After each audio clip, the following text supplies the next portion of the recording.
Dengar, keberhasilan itu bukan kau yang kerjakan, bukan orang tua yang kerjakan, bukan sekolah yang kerjakan, tetapi Tuhan yang kerjakan. Tetapi keberhasilan itu terjadi, tadi sudah disampaikan, hanya kepada orang yang takut akan Tuhan.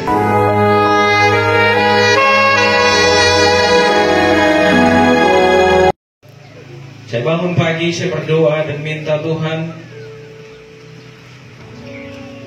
kasih satu kebenaran untuk anak-anak ini, sehingga ketika mereka pergi dari sini,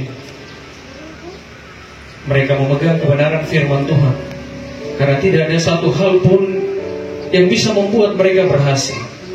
Guru-guru hanya 3 tahun bisa mendidik mereka, tetapi tangan Tuhan, campur tangan Tuhan lebih dari apapun. Perikop pembacaan kita, Daud memukul kala orang Filistin. Ketika didengar orang Filistin bahwa Daud telah diurapi menjadi raja atas seluruh Israel, maka majulah semua orang Filistin untuk menangkap Daud. Tetapi Daud mendengar hal itu, lalu majulah ia menghadapi mereka. Ketika orang Filistin itu datang dan mengadakan penyerbuan di lembah Refaim, bertanyalah Daud kepada Allah, apakah aku harus maju melawan orang Filistin itu, dan akan kuserahkan mereka ke dalam tangan? Tuhan menjawab, majulah, aku akan menyerahkan mereka ke dalam tanganmu. Lalu majulah ia ke Baal Perasim, dan Daud memukul mereka kalah di sana. Berkatalah Daud, Allah telah menerobos musuhku dengan perantaranku seperti air menerobos. Sebab itu orang menamakan tempat itu Baal Perasim. Orang Filistin itu meninggalkan para hanya di sana.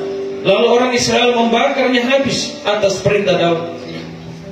Ketika orang Filistin menyerbu sekali lagi di lembah itu, maka bertanyalah lagi Daud kepada Allah.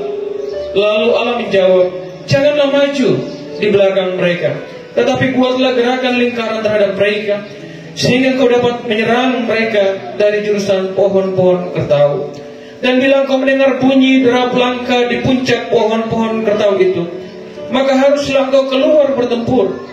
Sebab Allah telah keluar berperang di depanmu untuk memukul kala tentara orang Filistin. Dan Daud berbuat seperti yang diperintahkan Allah kepadanya. Maka mereka memukul kala tentara orang Filistin, mulai dari Gibeon sampai Gesar. Lalu termasyhurlah nama Daud di segala negeri, dan Tuhan mendatangkan rasa takut kepadanya atas segala bangsa.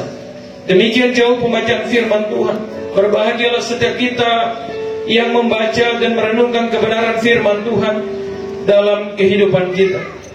Tema kita adalah kelulusan adalah langkah awal menuju masa depan. Bapak Ibu Saudara, siswa-siswi yang saya kasihi, yang hari ini kau akan meninggalkan sekolah ini, kalau Anda baca kisah tentang Daud, Daud adalah seorang pengembala kambing domba.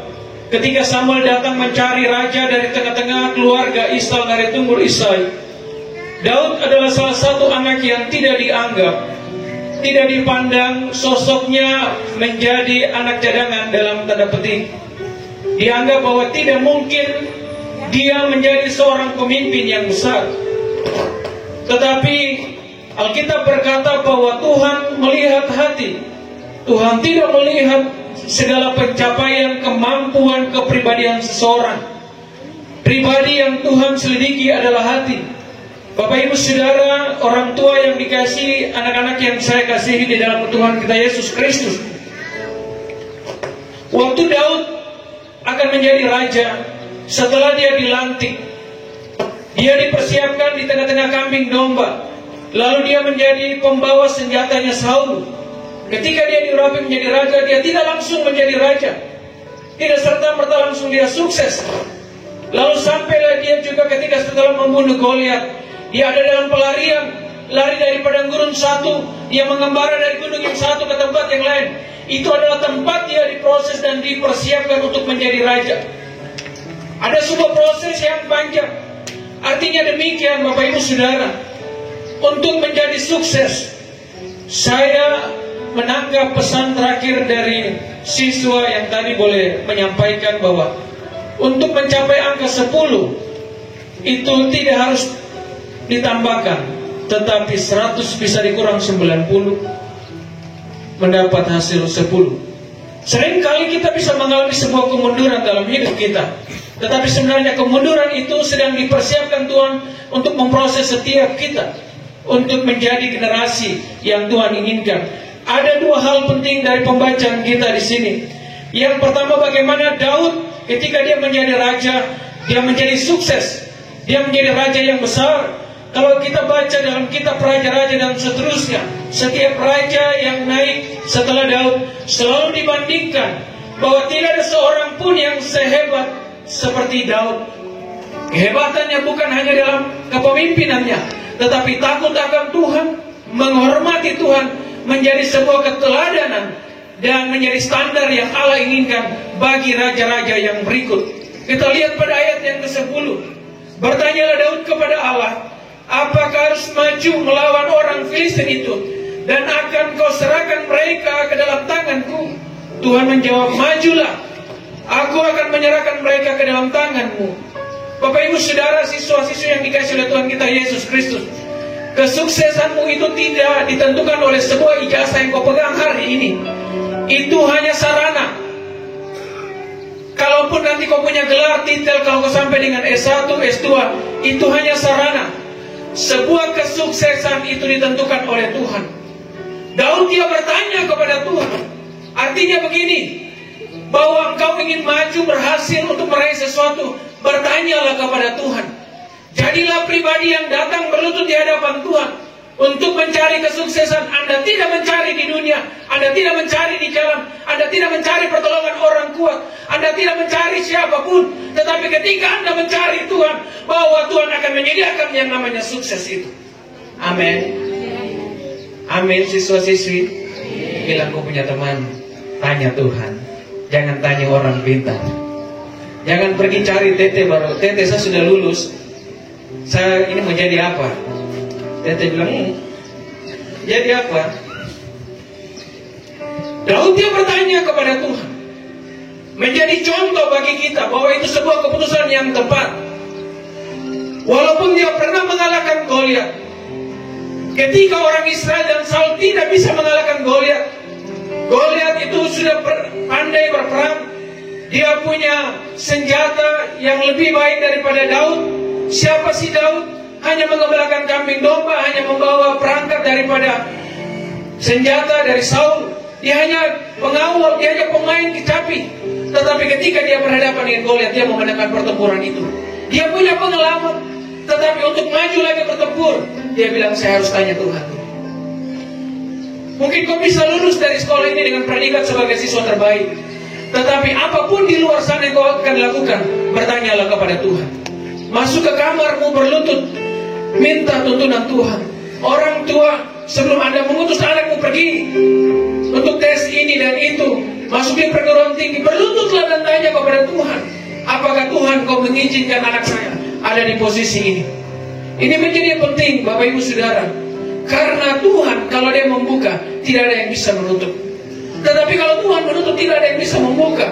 Bapak Ibu Saudara, kalau Daud, dia menjadi orang yang terkenal dalam kepemimpinannya, tetapi dalam keteladannya, dia selalu menghormati Tuhan, mencari Tuhan. Alkitab berkata dalam ayat yang ke-11, lalu majulah ia ke Baal Perazim, dan Daud memukul mereka kalah di sana. Berkatalah Daud, Allah telah menerobos musuhku. Waktu dia berhasil, dia tidak puji dirinya, dia bilang Tuhan yang lakukan. Dengar, keberhasilan itu bukan kau yang kerjakan, bukan orang tua yang kerjakan, bukan sekolah yang kerjakan, tetapi Tuhan yang kerjakan. Tetapi keberhasilan itu terjadi, tadi sudah disampaikan, hanya kepada orang yang takut akan Tuhan. Tanda orang yang takut akan Tuhan, dia bertanya kepada Tuhan. Seperti Daud, dia tahu bahwa semua Tuhan yang buat.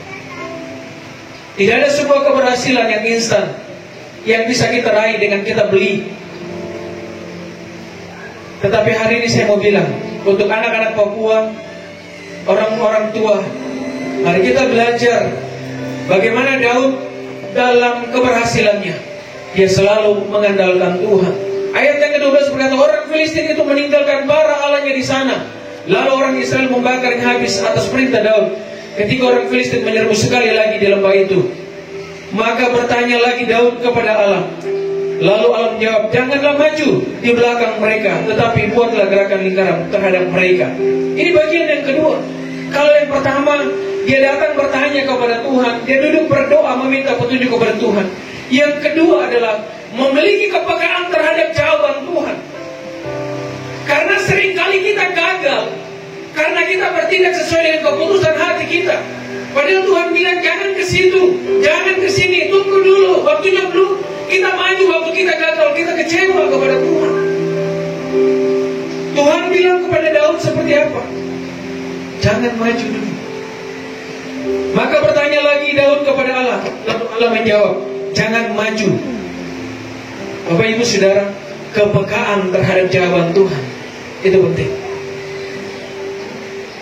Orang-orang yang peka, yang meresponi Tuhan, yang percaya kepada Tuhan, percaya kepada petunjuk Tuhan. Jangan percaya kepada petunjuk dunia. Jangan cari orang pintar, jangan cari orang nasihat orang tua dan sebagainya. Jangan pergi tarik telinga dan sebagainya, nanti kau bisa berhasil. Mari tete berdoa, aku punya tangan sedikit, baru tete kasih Allah mau di situ. Minta petunjuk sama Tuhan. Amin. Orang tua, amin. Haleluya. Kelulusan tahun lalu saya berbicara tentang pribadi Daniel. Kelulusan kali ini saya berbicara tentang Daud. Generasi yang bisa menaklukkan tantangan seperti Goliat hanya generasi seperti Daud yang takut akan Tuhan, yang menghormati Tuhan. Ada begitu banyak nasihat yang sudah kami sampaikan. Guru-guru sekolah membuat retreat dengan biaya yang mahal, ibadah setiap Senin dan Jumat. Jika nasihat itu kalian pegang baik, kalian bawa dalam kehidupanmu, minimal satu saja, kau akan berhasil dalam hidup.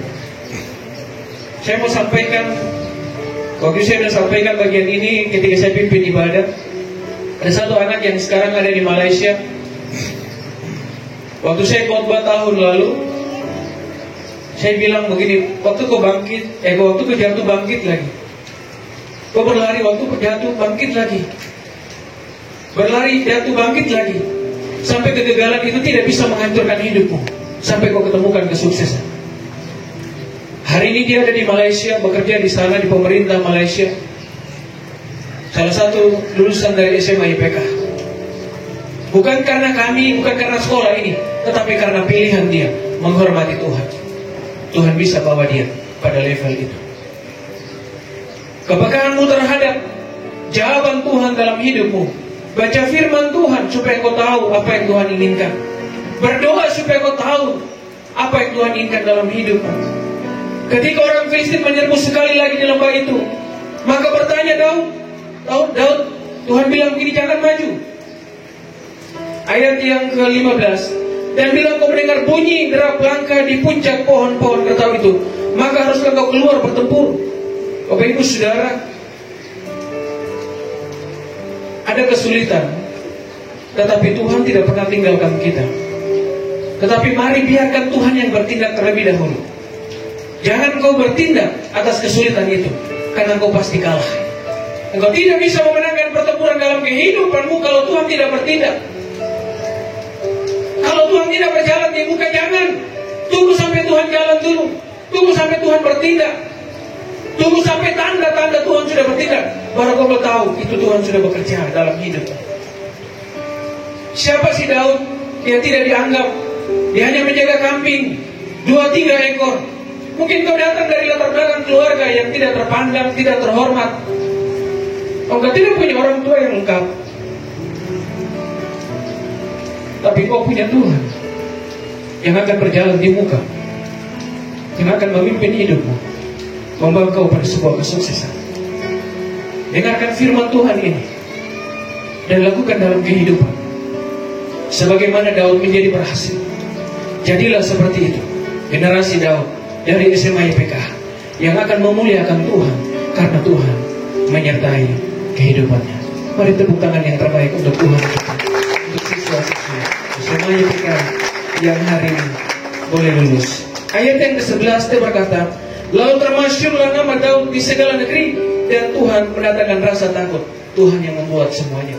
Tuhan membuat Daud termasyur. Tuhan yang melakukannya. Kalau kau berdiam diri di hadapan Tuhan, Tuhan akan mengerjakan banyak hal bagi hidupmu. Amin untuk firman Tuhan. Kiranya firman Tuhan ini memberkati siswa-siswi di hari ini. Mari kita berdoa.